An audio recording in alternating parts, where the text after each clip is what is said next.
Ladies and gentlemen of the jury, I present to you Scrub Zero. It's been an interesting NFL season through the first 3 weeks. There's been games that you look at like, dang, they got that. Like, they should be this record. Like, this team should be this record. This team that team should be that record. And it's like, this is the NFL. It happens. Craziness ensues. Honestly, the Browns should be 3-0, but because of a poor defensive showing late from the Browns, defense sold late, and the special teams in the game against the Jets. That's why they're 2-1 as opposed to 3-0. You got the Cardinals 1-2, and it's amazing they even have one win because they had to pull off comeback fashion against the Raiders. The Raiders 0-3. Maybe they could be 2-1. Maybe they should still be 0-3 because they have been able to close out games. Heck, it's possible they could have been 3-0. But Josh McDaniels and his play calling has always been something left to be desired, at least in my opinion. So, like, you have some of that. You can make an argument the Giants should be 0-3, considering they won games. Two games they won late was against Carolina and Tennessee, more so 1-2. Because if Bullock makes a field goal, Giants are in a worse situation than they are now.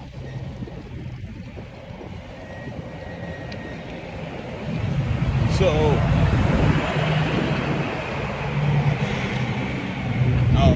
Indy could be 0-3, honestly. So there's always that aspect. But then there's always going to be a surprise team. And teams play well early but don't play well later. They play well, or they play decent and then they just get better. But I will say that the Dolphins, I'm not surprised, but it's something that that interests me, how they're 3-0. Because they could be 1-2 very easily. The Ravens actually, their defense wasn't so bad. They would honestly be 3-0. The Ravens, while the Dolphins 2-1, maybe 1-2, because the Bills gave one away. Now that's not because Miami didn't play well; they played very well. But if we're going to be honest, the Bills gave one away. Why did they give one away? Because, my bad. Because they had their quarterback drop back over 60 times, and they couldn't capitalize in the red zone. And people saying that they don't have a run game. They have the running backs. That line is not that bad, but they don't commit to the run game. And this is an issue with a lot of teams. They refuse to commit to a decent ground game. I'm not saying you gotta be a 40-time a game rushing team, but you gotta help these quarterbacks out. If your quarterback's throwing 62 times, anywhere north of 60, you got a problem. And I'm not saying that there's not games where situation does dictate that, because there are times it absolutely does. But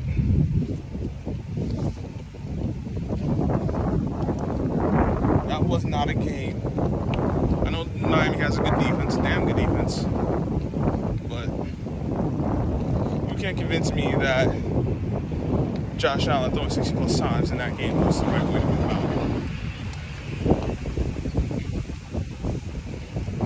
And then Josh Allen, yes, I know he's a damn good quarterback. He does a lot of amazing things. But when the games are close, he can't close. He has had an issue in closing games. And that's not something that really gets talked about. He hasn't had an issue in closing games. There's been teams that had issues in closing games. There's been, there's sometimes it's just a quarterback, maybe a receiver. There's been the whole team. But if we're gonna keep it a buck, Josh Allen has had issues in closing out the deal in the close games. In the possession games, he has not been good. And I like him, but he's still not a guy who's comfortable in the pocket. He tries to get out too much. When you're able to get pressure on him and contain him in the pocket, you see how he plays. The throws are errant. They go awry. It's certainly not a good thing for the Bills, which is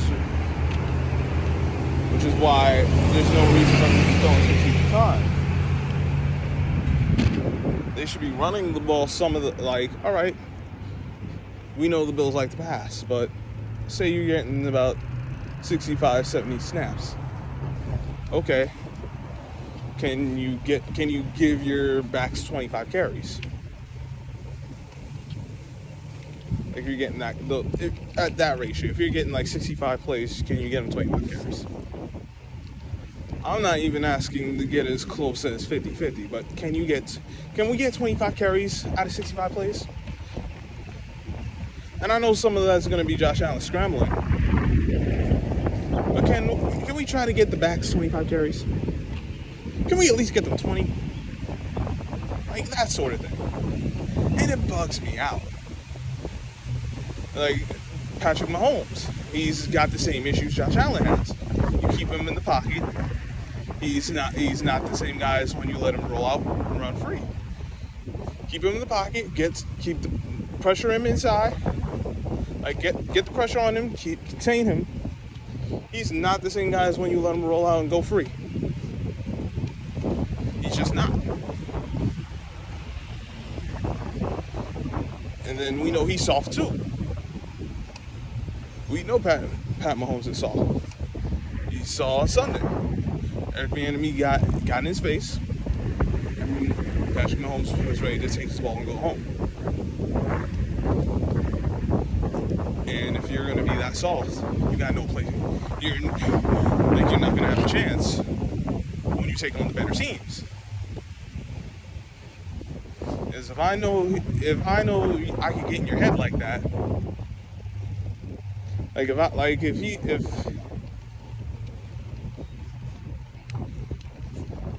if I'm a defense, I'm keeping him in the pocket. I'm forcing him to play the long game, and let's see how well he's going to do that. Now, can he do that? I think he can, but is he willing to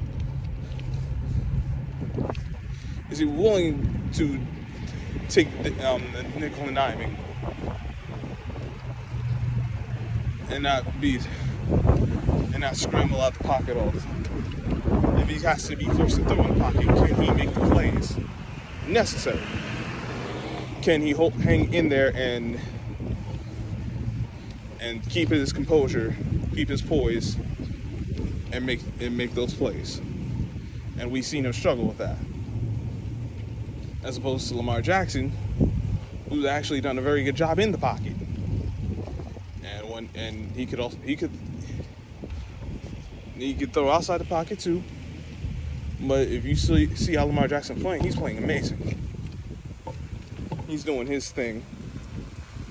Whether they want to keep him in the pocket or they're willing to let him go out. But his first instinct is to run. If he sees if he'll go through his progressions, he'll make the plays he has to. And if there's nothing there after he goes through his progression, there's nothing there, he needs to get out, he'll escape out the pocket. whether make a throw on the run or just scramble for some yards.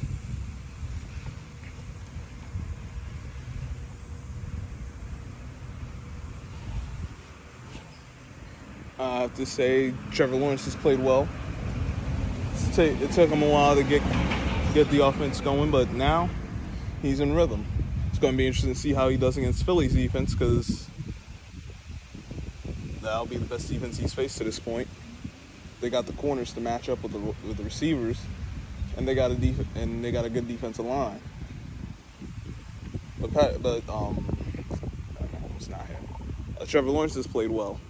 I'm not too big on Trevor Lawrence personally, but I must admit he's done his thing so far this season. Joe Burrow, he played well against the Jets, and that's really the only good game he's had. He's struggled against. He had a bad game against the Steelers. He had a bad game against the Cowboys. But the Jets have been giving up big plays all year, which is why I'm yeah, they got the defense, but they give up way too many big plays, which is why quarterbacks have had success. Jacoby Brissett has had success. Lamar Jackson, and they held Lamar Jackson down, but they gave up the big plays that ended up breaking their backs.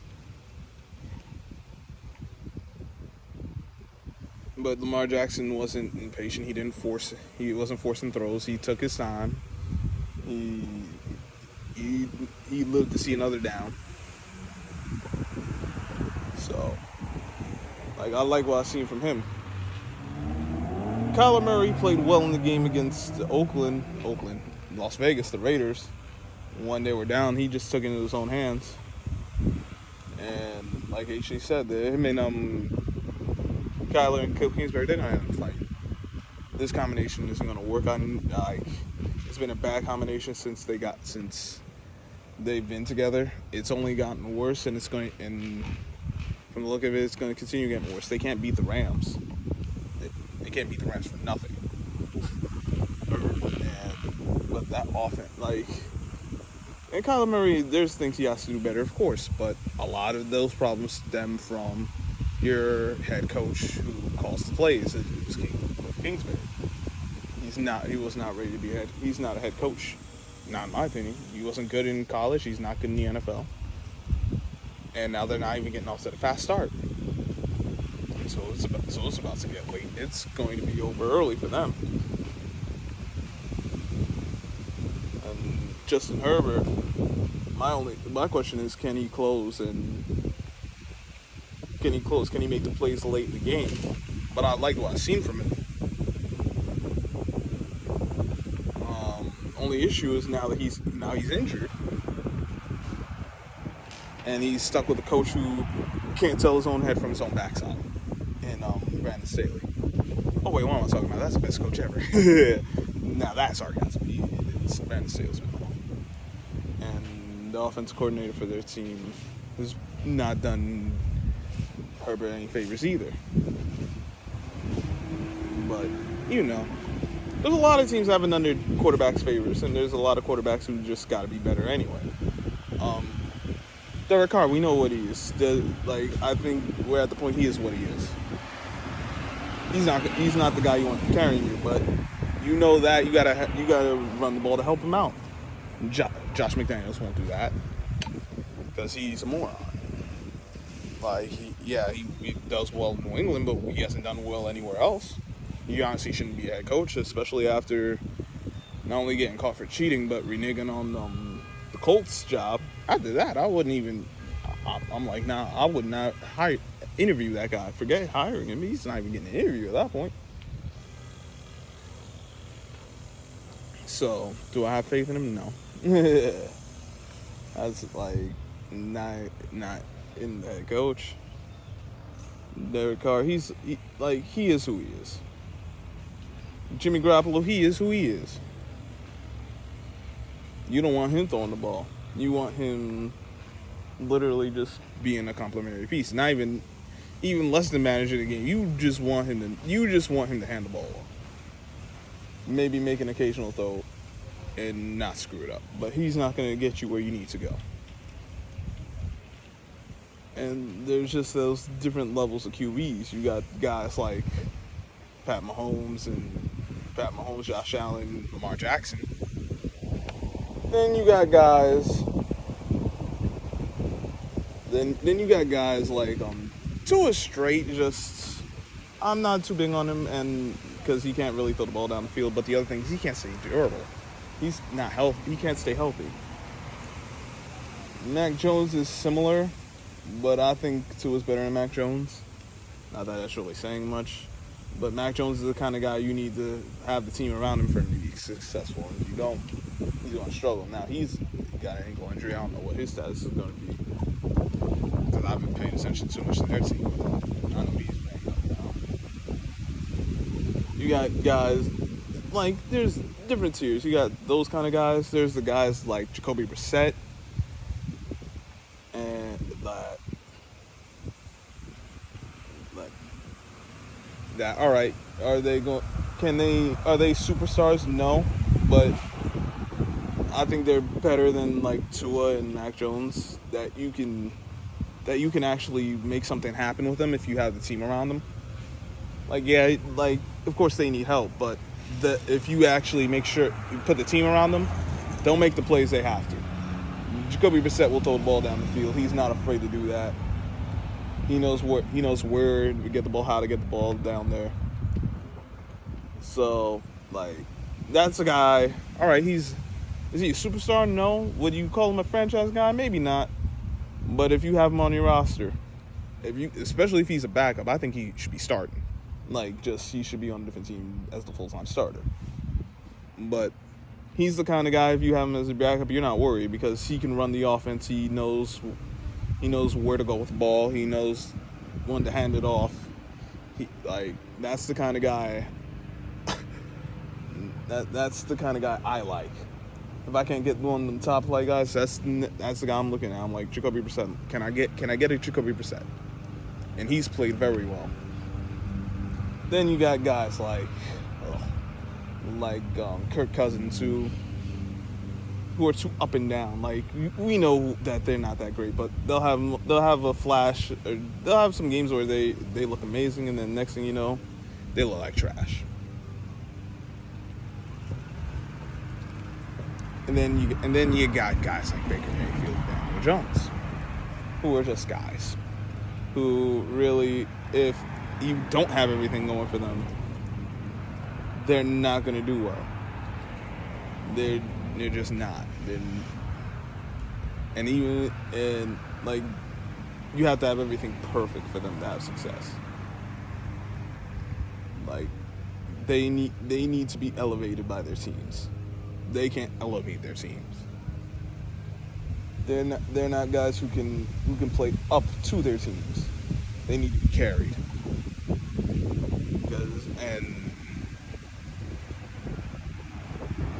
So it amazes me with what the kind of players there are in the league, and then how these systems are set up to help these quarterbacks, or not help their quarterbacks, because like, you have this system, you have player X, and player X is amazing, but give him but you need to take some of the pressure off him so he can be amazing.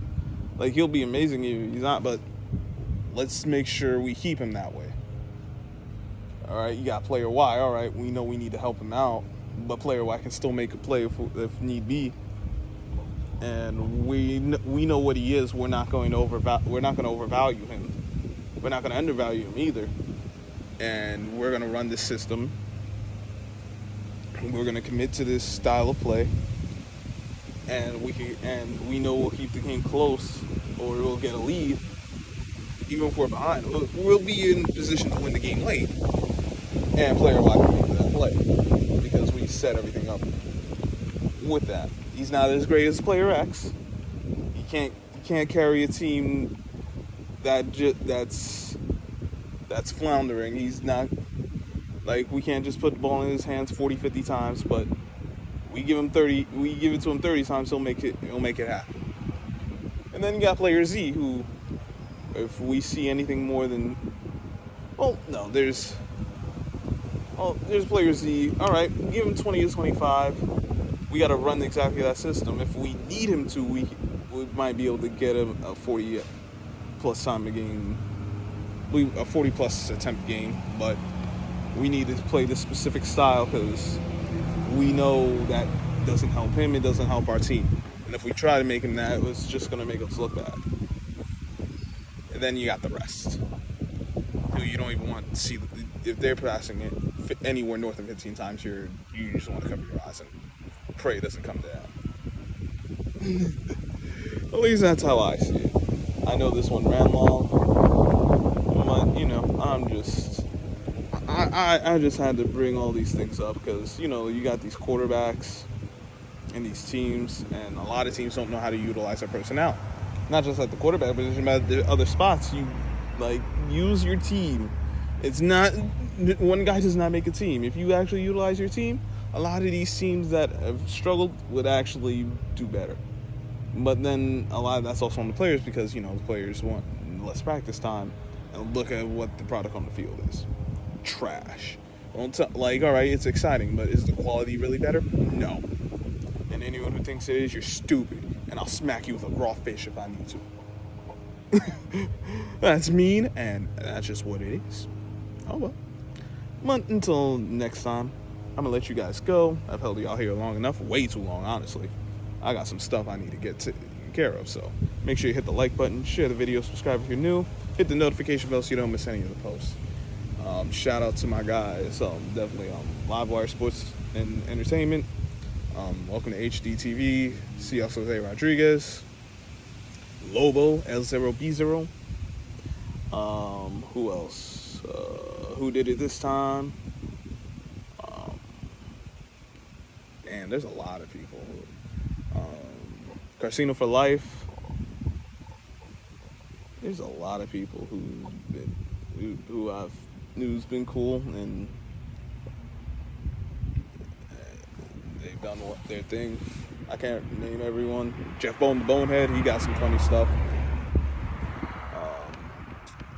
My guy One True Emperor, he be playing his games. I think he's using his actual name now, Lamar Spencer, Bear Theater. Those who who know Bear, he be doing his thing on Madden. Though he be getting beat down sometimes. It'd be funny, but yeah.